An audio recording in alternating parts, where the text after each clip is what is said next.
ചുവന്ന പയർ കൊണ്ടുണ്ടാക്കിയ ഒരു സ്റ്റൂ ആയിരുന്നു. അംബാവിന്റെ കൗതുകകരമായ ഈ സംഭവം എത്യോപ്യൻ പ്രധാനമന്ത്രിയുടെ ശ്രദ്ധയിൽപ്പെടുകയും അദ്ദേഹം ഇടപെട്ട് സത്യാവസ്ഥയറിയാൻ പരിശോധനകൾ നടത്തുന്നതിന് ദുബായിലേക്ക് അംബാവിനെ അയക്കുകയും ചെയ്തു. എന്നാൽ ദുബായ്, ഖത്തർ, സൗദി അറേബ്യ എന്നിവിടങ്ങളിലായി നടന്ന പല പരിശോധനകളും യുവതിയുടെ ശരീരത്തിനുള്ളിൽ ഭക്ഷണത്തിന്റെ യാതൊരു തെളിവും കണ്ടെത്താനായില്ല എന്ന് പറയുന്നു.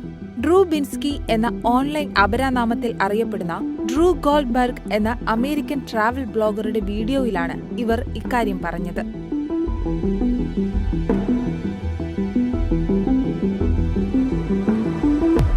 ബിൻസ്കി തന്റെ യൂട്യൂബ് ചാനലിലൂടെ അംബാവിന്റെ ജീവിതത്തിന് പിന്നിലെ സത്യാവസ്ഥ മനസ്സിലാക്കാൻ വേണ്ടി എത്യോപ്യയിൽ അവരുടെ വീട്ടിലെത്തുകയും ഒരു ദിവസം മുഴുവൻ അവർക്കൊപ്പം ചിലവഴിക്കുകയും ചെയ്യുന്നുണ്ട്.